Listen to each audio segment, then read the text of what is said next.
This podcast is brought to you by the Islamic Center and NYU. For more information, visit our website at www.icnyu.org. The events after the Battle of Karbala and the impact that it had on the early Muslim community is super important in terms of us getting to understand also the legacy of the Imams after Imam al-Hussein, peace and blessings be upon him. Like we know that immediately after the tragedy of Karbala, there were numerous different uprisings that took place within that early Muslim community. There was the uprising of the Tawabin. There was the uprising of Mukhtar al-Thaqafi. And later on, there was the uprising of Zayd ibn Ali ibn Hussain, meaning the son of Imam Zayn al-Abidin, the brother of Imam Muhammad Baqir alayhi salam, who we talked about some nights ago as well. And thereafter was his son Yahya ibn Zayd ibn Ali ibn Hussain ibn Ali ibn Abi Talib, who is the grandson of Imam Zayn al-Abidin as well. But this is strictly when it comes toward the uprisings and the legacy of those who sought to reform the position of the Muslim caliphate and seek toward bringing some sort of proximity or love of the Ahlul Bayt, peace and blessings be upon them, back toward that Muslim community. Immediately after the tragedy of Karbala, there are a lot of different other opportunities which also came to the surface in order to help sort of facilitate the rise of different factions and different groups who utilized it as an opportunity for them to try to utilize the tragedy of Karbala for them to assume political power themselves.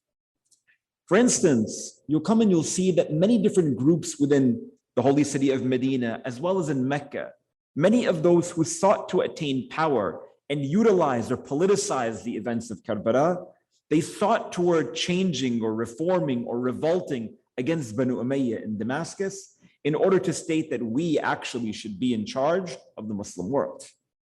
And I say all of this as an introduction for us to reflect, inshallah, briefly this evening on a famous historical event that takes place in the year 63 after Hijrah, meaning 2 years after the tragedy of Karbala, a battle known as the Battle of Harrah. The Battle of Harrah is amongst the most important events which takes place during the caliphate of Yazid ibn Muawiyah. And like many of us know that there's been a movement over the last several decades in order to rectify the position of Yazid ibn Muawiyah in the Muslim world, whereby many people, they state, for instance, that Hussain alayhi salam, he made this uprising, but at the end of the day, he was disobedient toward the authority of his time, and thus he was wrong in doing so. Or he performed the wrong act of ijtihad, while Yazid also performed his own ijtihad, meaning that they both came to the right conclusion, even though one ended up killing the other. But when you go toward taking a look at the legacy of Yazid ibn Muawiyah and his caliphate, this one particular historical incident, known as the Battle of Harrah, is again really important in terms of us shaping the entirety of the narrative of Banu Umayyah, because during this particular battle, like we'll get into in a little while, it was an opportunity for Yazid to truly show his intention, where he completely annihilated and demolished the haram of the Messenger of God, sallallahu alaihi wasallam, as well as destroyed the Masjid al-Haram and the Holy Kaaba. And for today's discussion, inshallah, again, really briefly, I don't want to take too much of your time. I want to reflect upon the Battle of Harrah in 3 different dimensions. First dimension is in terms of understanding the state of the Muslim community immediately after the Battle of Karbala. Secondly, in terms of us getting a little bit of background in regards to what exactly is this Battle of Harrah. And thirdly, a couple of outcomes of this important battle which takes place in the year 63 after Hijrah. So let's get into dimension number 1. What are some of those important salient features of the early Muslim community after the tragedy of Abu Abdullah al-Hussein alayhi salatu wasalam? There were many, like we know. Amongst the most important things for us to consistently reflect upon is the fact that 50 years again passes by between the death of the Messenger of God sallallahu alaihi wasallam and the rising of the head of Abu Abdullah al-Hussein in the plains of Karbala. 50 years. meaning that there were still many companions of the Messenger of God. There were those who lived during the time of the Prophet, sallallahu alaihi wasallam, like we know, who were present in Karbala. Some, of course, on the side of Imam al-Hussein, and others on the side of Amr bin Sa'd. And then there were plenty of those who were also present in Mecca, in Medina, in Kufa, in Baghdad, across the most prominent cities in the Muslim world, who didn't say a word. What it shows is that there's such a lack of character and etiquette and morality within the Muslim community during the course of these 50 years. What happened? That's the big question that naturally we pose many a time toward those who don't necessarily subscribe to the school of Ahlul Bayt alayhim salam. There has to be answers that took place within these last 50 years. Or at the very least, if we're not asking questions, then give us some sort of unique narrative. What is it that caused this sort of massive sway in the conscience of the Muslim Ummah? The first issue, of course, and undoubtedly due to the neglect that that early Muslim community had to the Imams of Ahlul Bayt, alayhim salatu wasalam, was a complete negligence of etiquette, akhlaq, and basic morality. Like we know, people have habits. So for instance, we utilize the month of Ramadan to sort of reinstill good values and good qualities into these hearts of ours. By fasting, by recitation of the Quran, by prayers, and so on and so forth. The end of it all is such that next year during the month of Ramadan, the following year, we've been able to improve on some of those faults that we had the previous year, every year, meaning that we take little small steps in regards to our spiritual growth, and that's sort of the whole objective of life. What happens in the early Muslim community is that the Messenger of God sallallahu alaihi wasallam is present in the holy city of Mecca, later on in the holy city of Medina.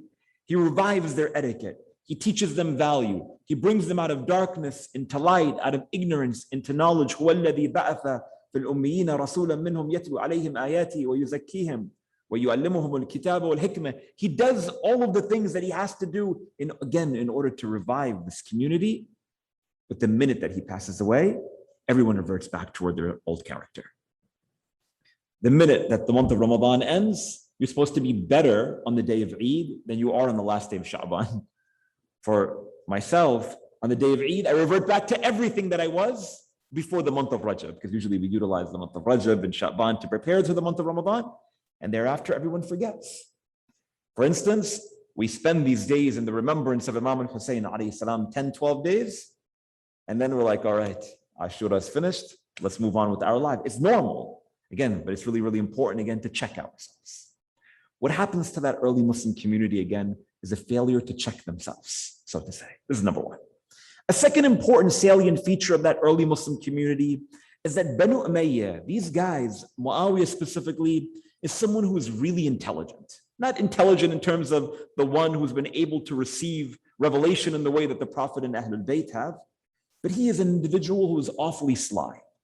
So what he does is he seeks toward eradicating the entirety of the legacy of the Prophet and his family, alayhim salam, by doing a couple of important things that he introduced into the Muslim world in order to get people to forget the value, the beauty of the Quran and the ahadith of the Prophet and this family.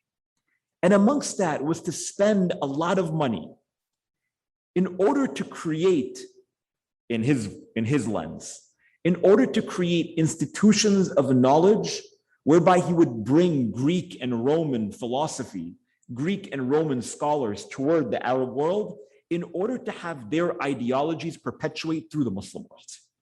And this is really, really important because when it comes toward the teachings of Ahlul Bayt, alayhim salam, the teachings of the Prophet, sallallahu alayhi wa sallam, they emphasize one important facet, and that's revelation, wahi. They went back and they said, let us take examples from the previous prophets and the legacy of those who have come before us. We talked about this a couple of days ago. The importance of storytelling, for instance, the importance of presenting anecdotes. All of a sudden, Muawiyah, later Yazid, and then later the caliphates from Banu Abbas, they do the same. And the idea that they pay the most expert scholars from all across the world, bring them to Damascus, bring them toward Baghdad, bring them toward Kufa, and try to get them to virtually dismantle everything that the Prophet ﷺ spoke to. again, in order to create a new version of Islam, in order to present their perspective or their ideology, but more so in order to eradicate the light of Muhammad and Muhammad. And a third important salient feature, and we talked about this a couple of nights ago as well, is the propaganda that Banu Umayyah, and specifically Muawiyah, perpetuated within Damascus. The famous anecdote that always talks about how when Imam Ali alayhi salam was killed, or when he was struck in the mosque of Kufa, when the news had come to Damascus, and the news had spread that Ali ibn Abi Talib has been killed, they asked, how did he die? They said he died while he was in prayer. How did they respond? Ali ibn Abi Talib prays. They asked the question because people of Damascus had no idea who Ahlul Bayt were. If we think that Fox News perpetuates bad propaganda, I swear to God, they got it from these guys. They spent a ton of money in terms of creating, again, a narrative in opposition toward Muhammad and his children, Al-Hassan wal Hussein, during his years. And this brings me then toward dimension number 2 of the discussion. And that is with regards to specific details around this important incident that took place in the year 63 after Hijrah, known as the Battle of Harrah. I say all of this as a background prior to, in order to understand, again, the sensitivity of the Muslim climate. In other words, again, there was such a failure for people to acknowledge what happened to Imam al-Hussein alayhi salatu wasalam on the day of Ashura. Again, with the exception of really small pockets. I'll just open up one quick parenthesis over here. A lot of times we get very frustrated during the course of these days because we say, why don't people remember Karbala more often? Why don't these individuals or those individuals or these people and these friends of mine and this community that's local to me, how come they don't reflect upon the legacy of Abu Abdullah? I don't know why. But what I do know is that small pockets throughout history have always been those who remember Imam al-Hussein alayhi salam. We've never been a community of numbers. We weren't a community of numbers on the day of Ashura, and we're never going to be. So if our mindset and our sort of ingredient to measure success is always numbers, we're never going to be satisfied. This is sort of a lesson of life that Imam al-Hussein alayhi salam teaches us on the day of Ashura. As we recite in Dua al-Iftitah, Allahumma inna nashku ilayka faqda nabiyyina salawatuka alayhi wa ala, wa ghaybata waliyina, wa kathrata aduwina, wa qillata adadina. This is sort of the sunnah of the Shia of Al-Muhammad. What do we say? We say, oh Allah, we complain to you. About what? Oh Allah, we complain to you that our Imam is in ghaibah. Number 1. Number 2, oh Allah, we complain to you that we have a lot of enemies. And number 3, oh Allah, we complain to you that we're few in number. That's it. That's just who we are. That's intrinsic to what it means to being a follower of Ali and Hassan and Hussein. Peace and blessings be upon them.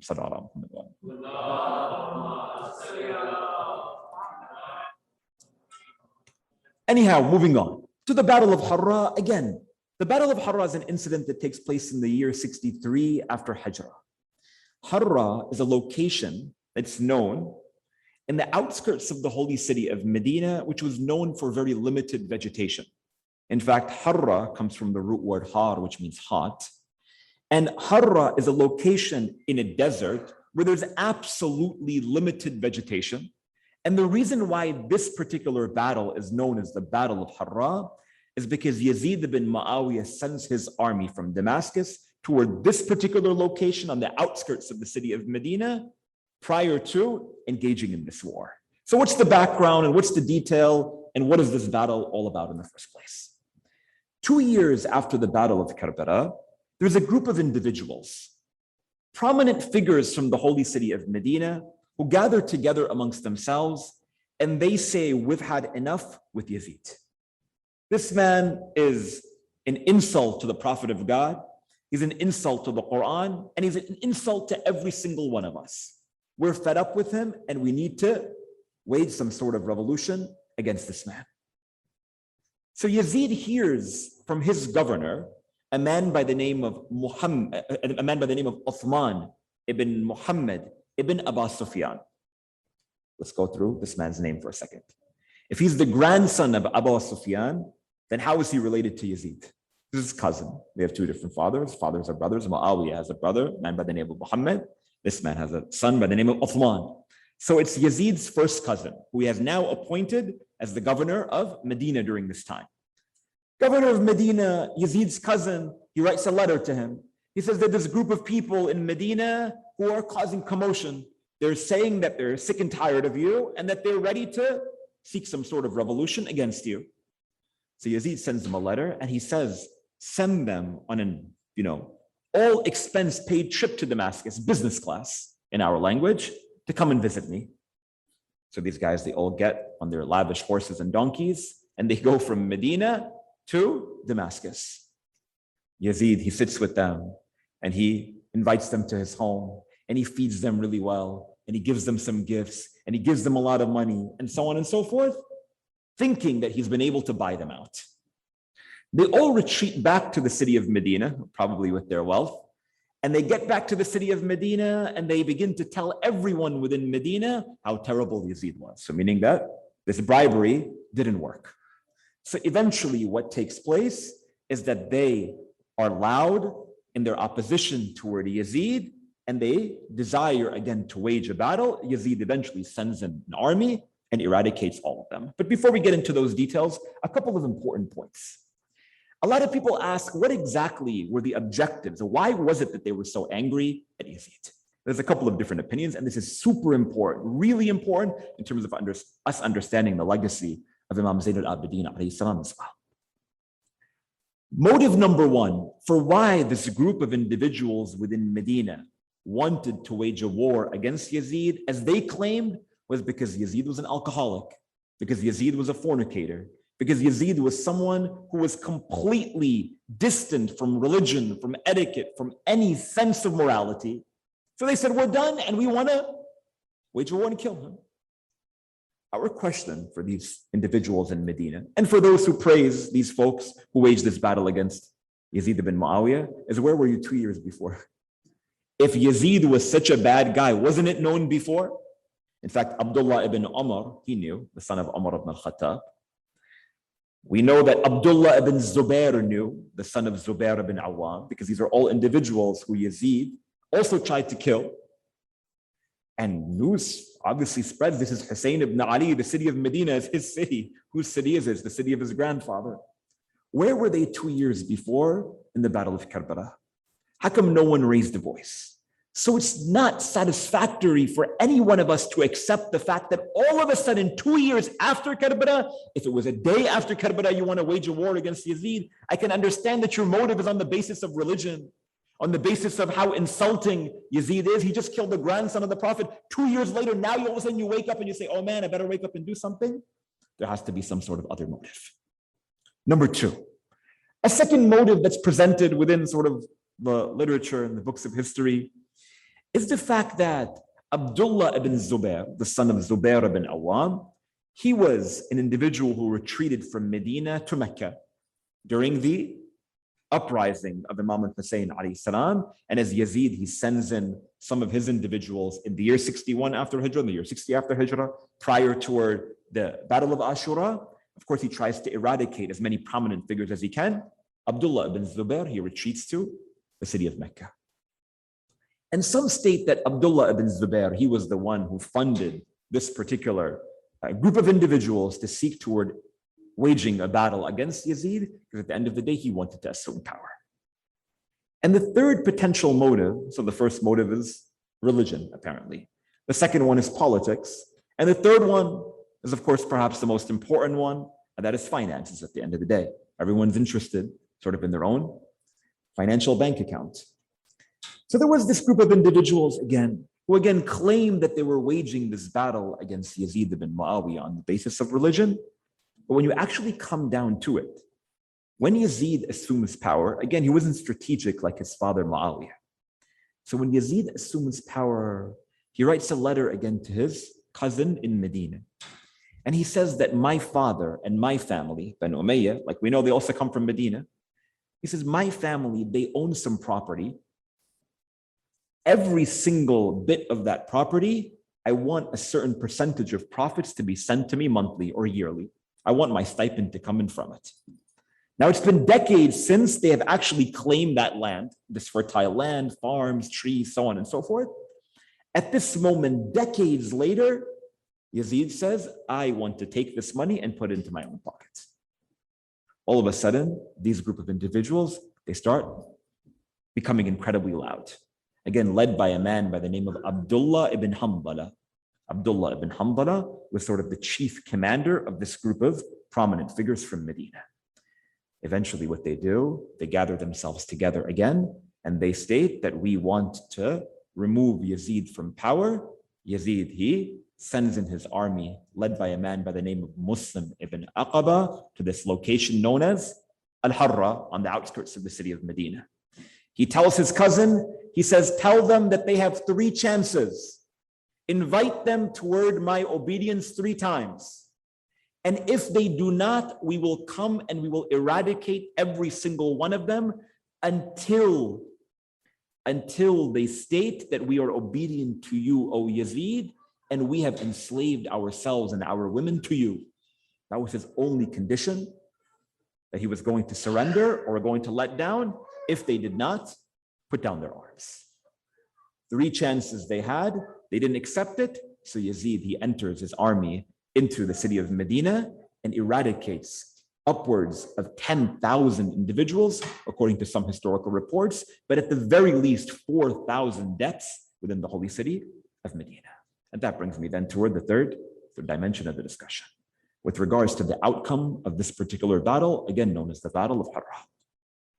So again, we recognize that the motives of this particular battle are perhaps political, perhaps financial, and very distant from Ahlul Bayt, alayhim salatu wasalam, like many people might claim. When it comes towards some of the outcomes, again, like we said, perhaps upwards of 10,000 people who have been killed within the holy city of Medina. Many of them from amongst the companions of the Messenger of God, sallallahu alayhi wa alihi wa sallam. Allahumma salli ala Muhammad. According to a report, 1 year later, without getting into too many details, approximately 1 year later, 1,000 children were born in the holy city of Medina. 1,000 children were born, and they were known as the children of Harrah because we don't know who their fathers were. In addition to the mosque of the Prophet of God, sallallahu alaihi wasallam, had been desecrated. Thereafter, Yazid ibn Muawiyah, he sends his army into the city of Mecca, which also gives us some evidence to suggest that Abdullah ibn Zubair, who is now in Mecca, had some sort of play in all of this, where they go and they damage the Masjid al-Haram, including the Holy Kaaba. Big question before we conclude. Where is Imam Zain al-Abidin, alayhi salatu wasalam? Where is the Imam of the time? 2 years after Karbala, Imam Zain al-Abidin has now returned back to the holy city of Medina. What was the role of Imam as-Sajjad during this particular time? There's a couple of different opinions. Opinion number 1 is that Yazid had written a letter to his cousin, the governor of Medina now, telling him to spare the life of Ali ibn Hussain. This family's already been through enough. We are going to spare his life. This is one. A second opinion suggests that Imam Zain al-Abidin alayhi salam, in order to demonstrate that he does not support this uprising of the people of Medina, he exits from the city of Medina and goes to the outskirts of it, to a location known as Yambu, which is still present in the city of Medina, on the outskirts of the city of Medina till this very day. And it was a location where many of the family of Ahlul Bayt, alayhim salatu wasalam, they used to reside and they used to live. And he retreated along with all of the members of Banu Hashim there prior to the entrance of the army of Yazid, because he wanted to demonstrate that he didn't want to get involved, because he had a feeling that all of this was going to take place. A third, and perhaps the most prominent claim presented by most historians, is that that Imam Zain al-Abidin alayhi salam had pledged allegiance to Yazid ibn Muawiyah. Don't get angry. Just give me some time. You see, prior to the Battle of Harrah takes place, all of these, again, prominent figures from the city of Medina, they went to the Messenger of God's masjid. They went to Masjid al-Nabawi. And it was a symbol back in the Arab culture that when you wanted to pledge allegiance to someone, like we know, you would place your hand on top of their hand. This was sort of the common practice, which is why in the day of Ghadir, they give their hand to Imam Ali alayhi salam in this way. And in a way, again, in a very tribalistic way historically, in order to take back your pledge of allegiance, you would remove something from your garment and throw it at the king, for instance. So if someone wanted to, for instance, I don't know, they wanted to pull back their pledge of allegiance from Yazid, they would take off their turban and they would throw it on the floor in front of Yazid's feet, saying, you no longer have my pledge of allegiance.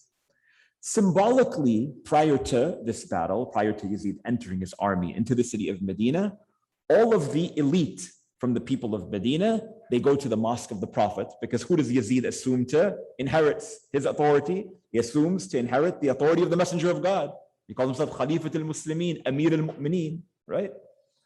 So all of these individuals, again, led by this man by the name of Abdullah ibn Hanbala, they go to the mosque of the Prophet. One of them takes their turban off and throws it and says to the governor of Medina that I am taking back my bay'ah, my allegiance to Yazid. Another man comes and takes off his robe and throws, another man takes off his slipper, so on and so forth.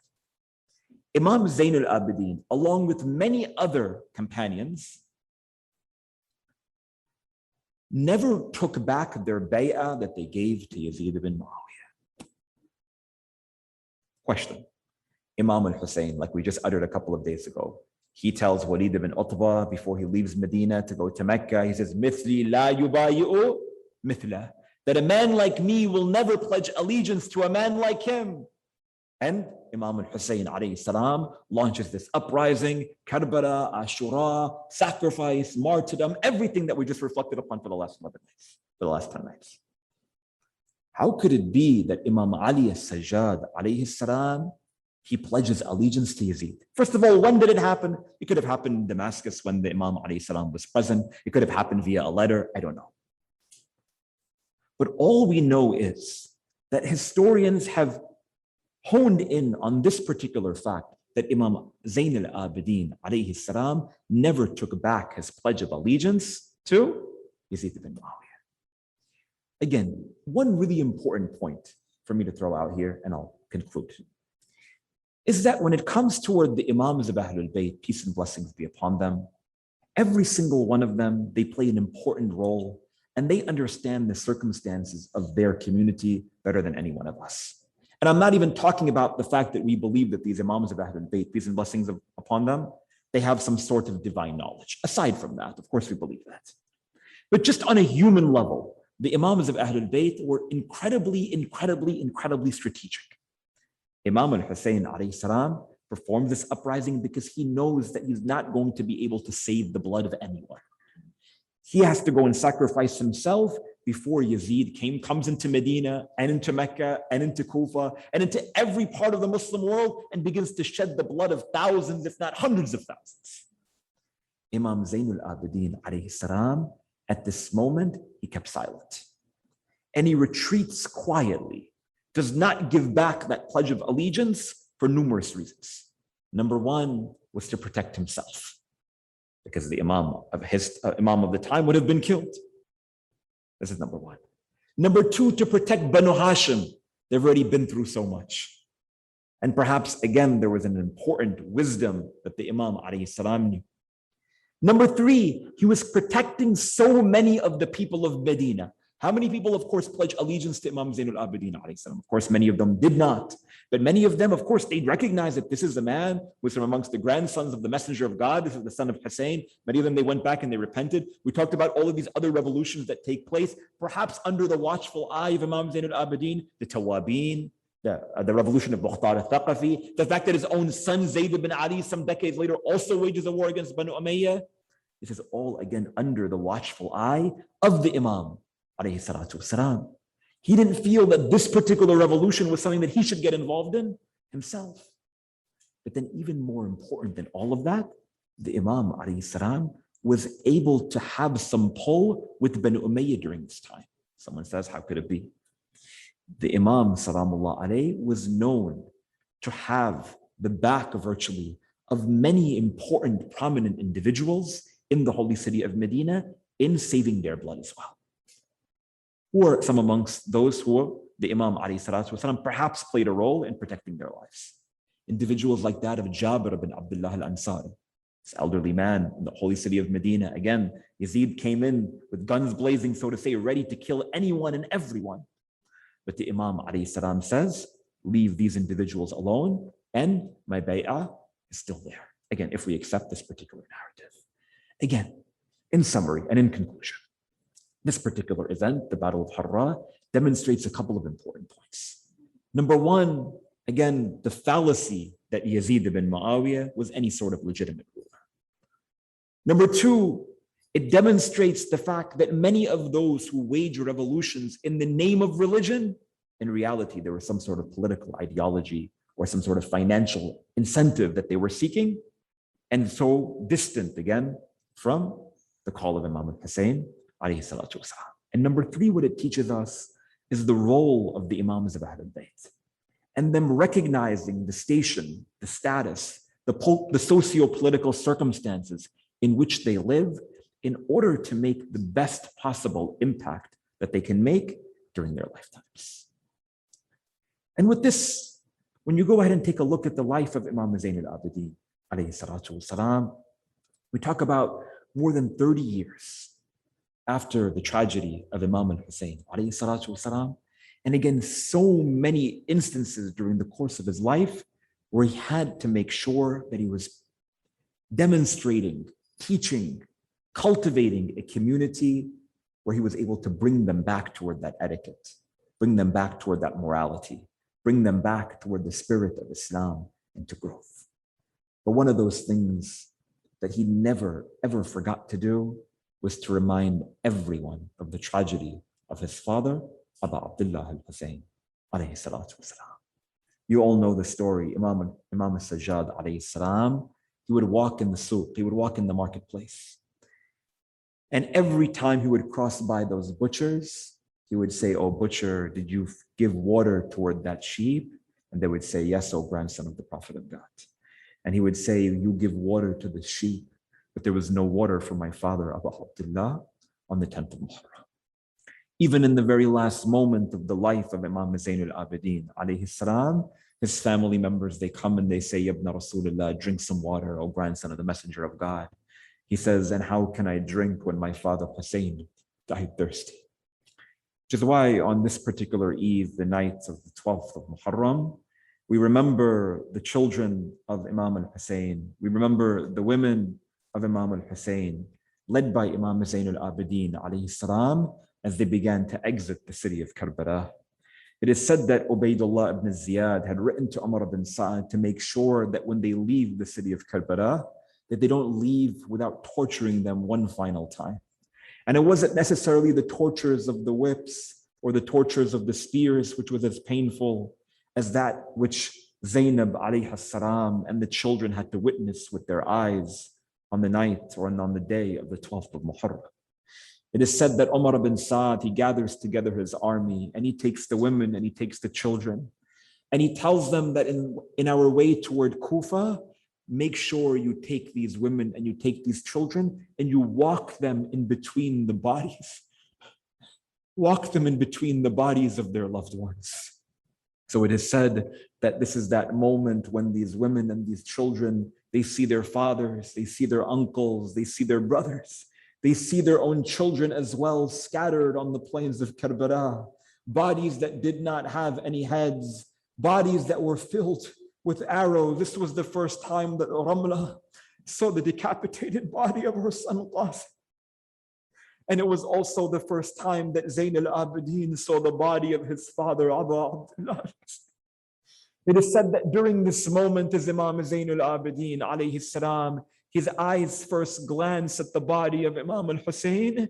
It is said that at this moment, Zainab, peace and blessings be upon her, says, "Oh son of my brother, I see you in a state of stress." You know what he calls out? He says, "Samut ya ammati."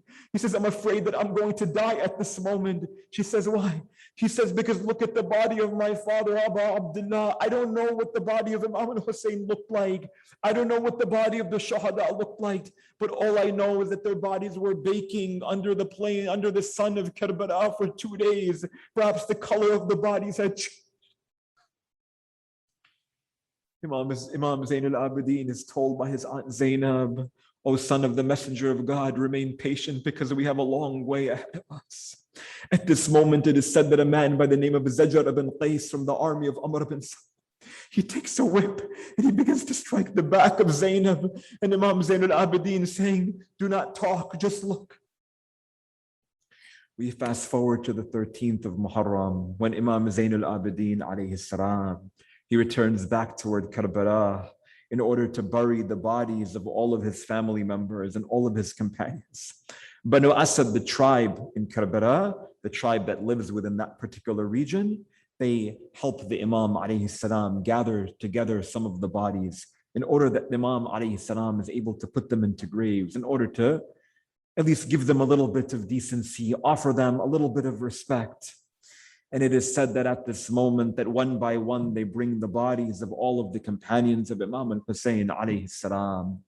They bring together all of the bodies of the family members of Imam al-Hussain alayhi salam. Then one member from Banu Asad comes toward Imam Zain al-Abidin and says, "Ya ibn Rasulullah, there is one body next to the river Euphrates. That body has no hands. That body has no hands. Whose body is that?" He says, "That's the body of my uncle Abul Fadl al-Abbas. Leave that body to me."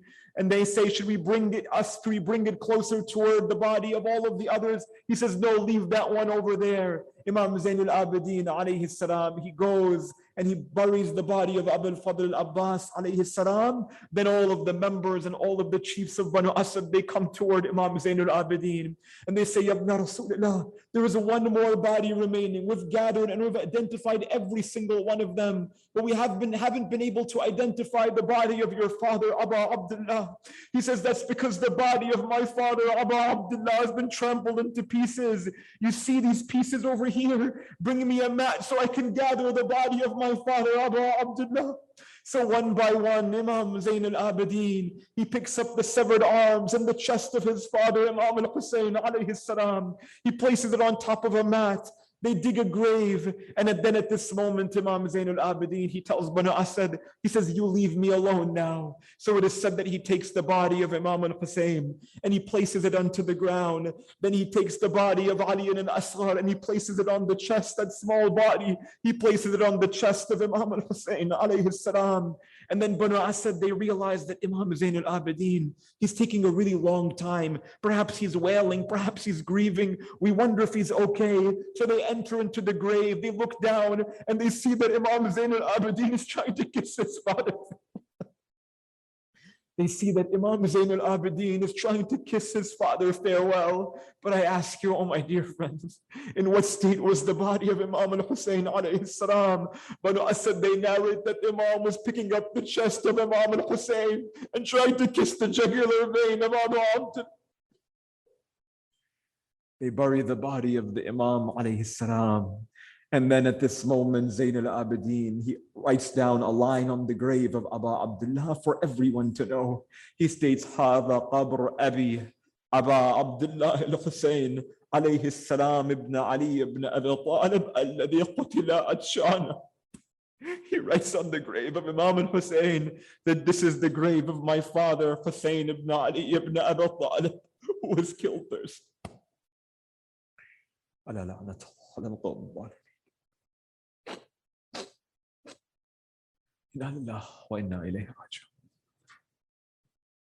We ask Allah subhanahu wa ta'ala on this night,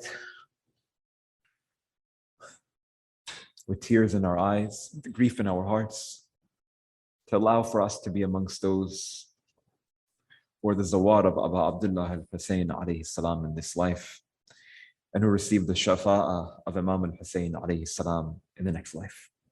We ask Allah subhanahu wa ta'ala to allow for our lives to resemble the lives of Muhammad and wa ali Muhammad, and for our deaths to resemble the death of Muhammad and wa ali Muhammad, and for us to never be separated from Muhammad and wa ali Muhammad. We ask Allah subhanahu wa ta'ala to forgive our sins, to respond toward our du'as. We ask Allah subhanahu wa ta'ala to grant us tawfiq and to accept all of this little offering from us that we've performed over the last several nights. We ask Allah subhanahu wa ta'ala to forgive our shortcomings. My thanks and my gratitude to you all for giving me the opportunity this year to serve Imam Hussain alayhi salam. May Allah subhanahu wa ta'ala accept it from all of us. Please forgive me for my shortcomings, for my going over the time, a couple of the days. Ask Allah subhanahu wa ta'ala to give us the opportunity in the future. Walhamdulillah Rabbil Alameen. Wa sallallahu ala Muhammadin wa alihi at-tahirin. I could ask you all to please conclude with one recitation of Surah Al-Mubarakat Al-Fatiha, but before that, one salawat ala Muhammadin wa ali Muhammad. If you would like to listen to more, please donate to www.icnyu.org/donate. For more of our virtual programs, go to www.icnyu.org/classes. If you have any questions, email us at info@icnyu.org.